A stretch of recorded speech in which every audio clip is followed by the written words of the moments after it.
Hello, do you want to enjoy your own homemade nuggets at home?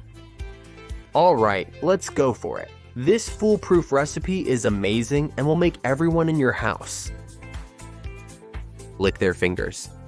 Pay attention, because in addition, you can always add your personal touch to make it a unique recipe.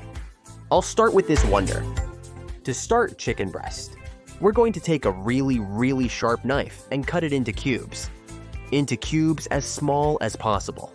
But don't stress yourself because we're going to blend them, so just do what you can without making it too complicated. Once you have it, take it to your blender and, if not more, chopped up to a blender. The typical food processor where you chop, well, anything from cookies to fruits, nuts, or even ice. In some cases. You add a large egg, one of those size L eggs, and you're also going to add a little bit of garlic powder. You'll see what a great flavor it adds. Add salt to taste, as always. If you like it saltier, add more. If you like it less salty, add less. And please add a bit of freshly ground black pepper too, because this really enhances the flavor a lot. Also, we're going to add a good splash of milk or any other similar plant-based drink, and a couple of tablespoons of breadcrumbs as well. One heaping tablespoon and another with a bit less. Once you have it, cover it and blend it well until it's all crushed, forming a kind of uniform paste that should be thick, almost like a pâté. Look, this is perfect. Once you have it, you can either brown it directly, or even better, coat it in batter like always. Beaten egg, flour, and breadcrumbs. This is, well, like any croquette. You just take a small amount and you coat it with flour. Thanks to the moisture it will pick up, the flour will stick closely to the ball itself. And then, with your hand in a jiffy, you give it whatever shape you prefer, just like this. It doesn't stick to you. You can shape it like this, elongated, typical of nuggets. Then, we dip it in the egg again to get it moist. Come on, let's go.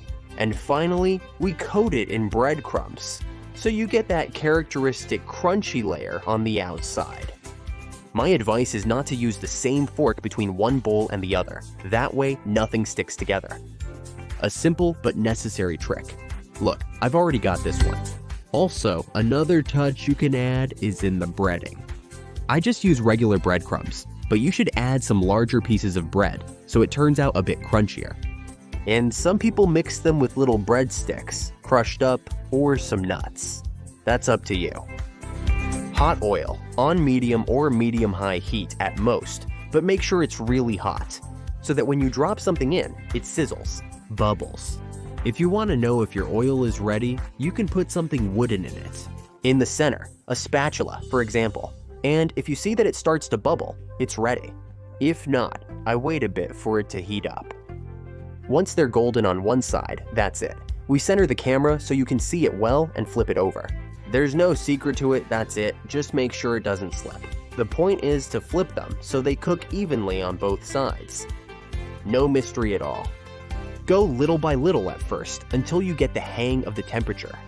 And since you want them golden, once they're just the way you like them, you know what to do. You take them out and place them on a plate with plenty of kitchen paper or absorbent paper. That always soaks up the excess oil, making them fresher and, above all, less greasy and crispier. Look at this amazing dish we've prepared in no time. Look at how it looks. How easy it is to make these wonders at my place. Look at this little dish we've made in a flash. Delicious, easy, perfect for dipping, perfect for enjoy. Easy homemade chips. It doesn't have everything. Dare to make it and tell me, what are you going to put on them? With some kind of sauce? Tell me in the comments. That way, we can explore the world of delicious recipes together. As always, I'll leave you a list with ingredients and quantities so you can take notes and it'll be easier for you to prepare it at home. And if you want to go even further, check out the little box, click it, and enjoy it too.